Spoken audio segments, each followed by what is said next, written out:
Yesterday we spoke about being still, meaning not overreacting, right?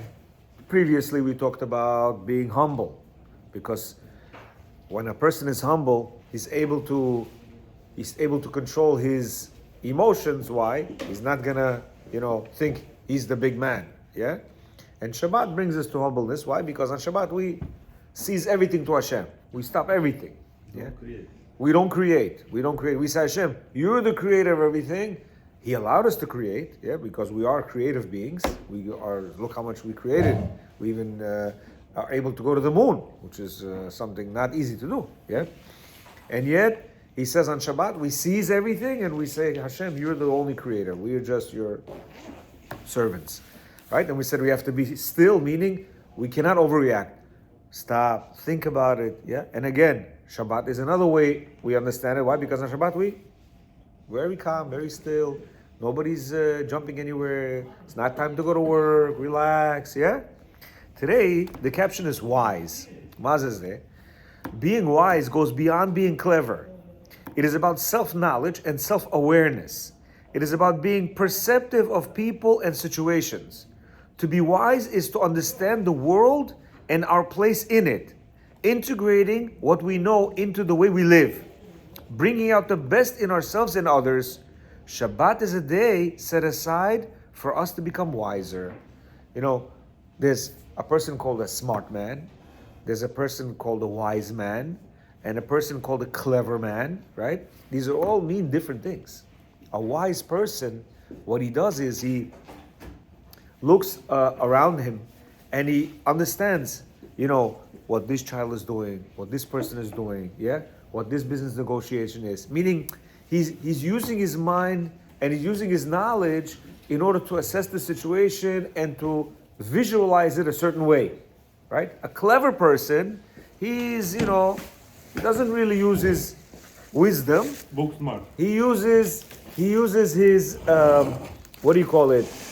uses his knowledge in order to get his ways. Yeah, he's clever. So he says, when we have Shabbat, really Shabbat was meant for what, Only learning. Because what happens Sunday, Monday, Tuesday, Wednesday, Thursday, Friday, we're working. We don't have time. Yeah, as you see, people are always in a rush. I gotta go. Yeah, and Hashem understands that. He says, okay, I understand. But Shabbat, where are you going? There's nothing to create. There's nowhere to go. Can't go to work. Yes, you go to shul for an hour or two. Come back, you eat. And then you learn. Yeah, people say, but it's short Shabbat right now. Yeah, but the previous night, it's not short.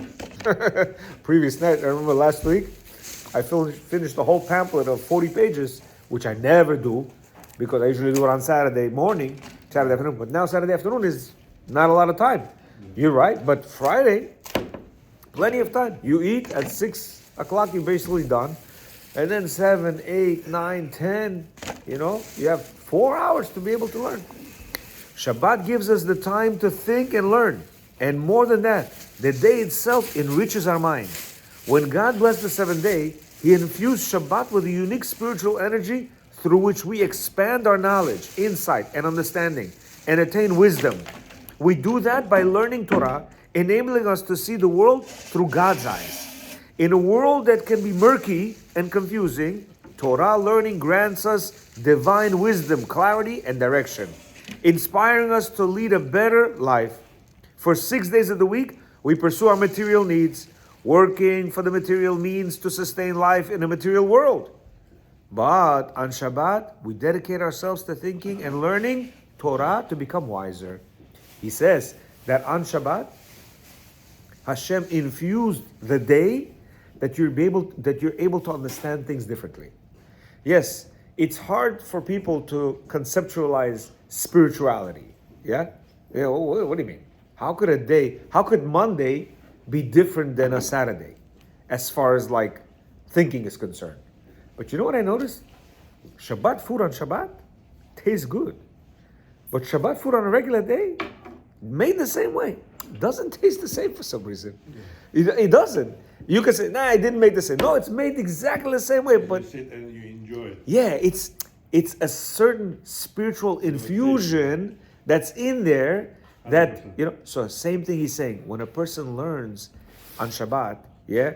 And we're not saying just, a person has to bring himself to the fact that he's able to learn, an interesting book, whatever that book is, yeah, in depth. Not hours, but select 20 minutes of your time, 30 minutes of your time on a daily basis to learn a certain book in depth. Over the years, I see my shelf and I'm like, wow, so many books finished. How did that start? It started little by little. One page, and like that, books and books you could finish over your lifetime. That should be really the goal of each person. And we're not talking about Hemingway and all these other books. We're talking about Torah books, yeah? He says, having at least one day a week to dedicate to the pursuit of wisdom is essential. You see, even he's saying, at least once a week. Yeah, many people, I'm busy. I'm very, I work 12 hours a day. Okay, I understand that. But once, one day a week for 20 minutes, half an hour, 1 hour, you cannot do. Here, he says, when the Jewish people wandered in the desert for 40 years, living by the daily miracles of God, who provided them with water, food, and shelter, they had ample time to learn Torah and imbibe its divine wisdom. Upon entering to the land of Israel, however, they realized that everything was going to be different. The land of milk and honey would need to be worked on to produce this rich bounty, which meant time for spiritual pursuits would be limited. So how could they keep their deep connection to Torah wisdom? Maybe that's why this spies, they were hesitant to go. That was one of the reasons. Yeah. When would they find time to learn? Here in the Torah, in the desert, when everything was provided for us, we had time to learn. Imagine 40 years, everything was ready. Yeah. COVID time, remember? Yeah. So he says, when we got into Eretz Israel, what do we have to do? Plow the field, plant the field, harvest the field. The Midrash vividly illustrates this dilemma through a conversation in which the Torah complains to God. He says, Master of the universe, the Torah is talking to Hashem. When the Jewish people enter the land of Israel, some will go to their vineyards, and others will go to their fields. And what will become of me? How will they learn and know about me? Yeah, the Torah is saying, how will they learn Torah? God answered the Torah, I have a partner for you, and Shabbat is its name, because on Shabbat they will put their work on hold and be able to engage with you. The Midrash refers to a dramatic transition that the generation had to make. But Shabbat is God's answer to this challenge. He set aside a day to learn Torah and become wiser. So you see, we actually don't have an excuse. That a lot of people say, no, I can't, I'm working all day. Okay, understandable. But what about Shabbat? Here, Hashem gave us this gift in order for us to be free, in order for us to learn a little bit. Yeah, He doesn't want you to go crazy and do what, but at least something. He says we can access great wisdom on Shabbat, but only through embracing the framework of laws that guard its sanctity, tranquility, and contemplative atmosphere. It is significant that the Torah calls on the Jewish people to protect the Shabbat. Yeah, Kiyesh min Shabbat. Whoever protects the Shabbat, just as they are about to leave their desert existence and enter the land of Israel. Their new working lifestyle would demand that they actively preserve Shabbat time for the pursuit of wisdom.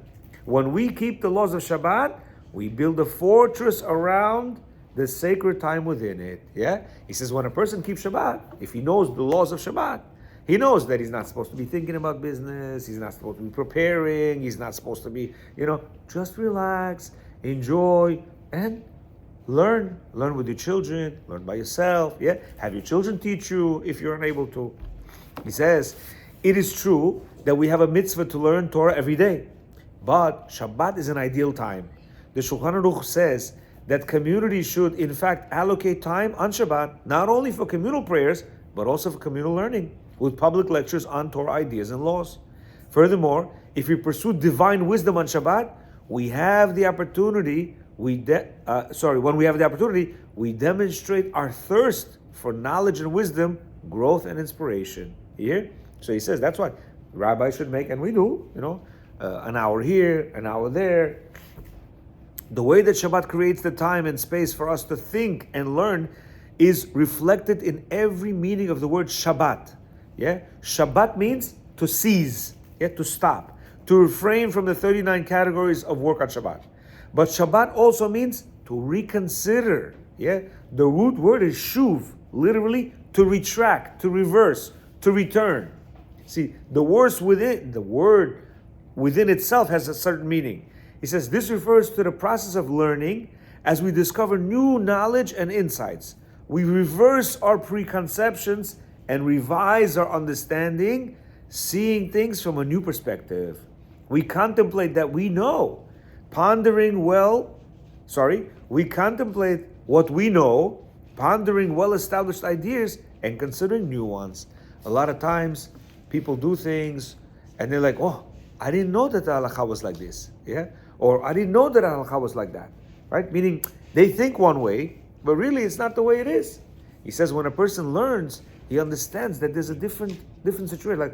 Like a lot of the Bukharians, for a person that's not closely related, they keep 1 year of avilut, yeah? Let's say for a sister, for an uncle. And that's really, but majorly overdoing it. You're overdoing it by 11 months. You hear? And over here, if a person learns, he understands the halachot. Or there's some business matters or personal house matters, or if a person understands halachot, hey, you're quiet, you're relaxed. You hear? And you should learn with your wife and with your children. This way, it's clear to them, right? As our children grow up, if we don't learn with them halachot, how are they supposed to know tomorrow how to handle, situations with their husband, with their in-laws, right? The halachot of who to serve first, for instance, right? People think what? Oh, my mother, my father, yeah? Meaning leaving the husband and serving my mother, my father, correct? Why? Kibud av v'em. But they don't understand that when it comes to a woman, right? Kibud av v'em is very important, but it turns to what? First your husband, because now you have a new individual who's tied to you, yeah, and then either your father or her father or his mother or her mother, without knowing these things, we can, and also when the in-laws are there, also to learn. Why? Sometimes they don't know, and that's like, why is she serving him first before me? I'm the father. You hear? So, when they're sitting there, to just say, oh, let's learn laws, and slowly bring this back, and they'll have questions. I was like, really? How is that? I also did that one time, and I had these questions, and they were like, what? Mehmet like this? Yeah, not me. The book says, here, you want to see? Let's read. We can read it in Russian if you want. There's Russian halachot as well. You hear?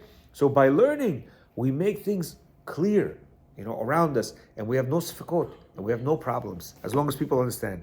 The dual meaning of the Hebrew word Shabbat, to seize and to reconsider, is reflected in the dual dimensions of the day. By ceasing work, meaning stopping work, as defined by the laws of Shabbat, we are free to reconsider our thinking, contemplating the truths of the world, gaining wisdom through learning Torah. This duality is also reflected in how the Torah sometimes refers to Shabbat in the plural. My Shabbats you shall keep. Yeah? My Shabbats you shall keep. What does that mean? Here? He says, when a person is able to seize his work on Shabbat, he's able to look at the world a little bit differently. Unfortunately, our young, children, right? They look at the world a little bit differently. They don't understand this concept. The ones that understand Shabbat and things like that, they understand the concept of Hashem. But a lot of them think that this is the end game. Meaning this world is and therefore, how could I miss this opportunity to, not go here and not buy this and not do that and not, they think that the end game is this. But this is not the end game. This is just the beginning. This is the preparation. And if we prepare wrong, then guess what? We're not going to be ready for the world to come.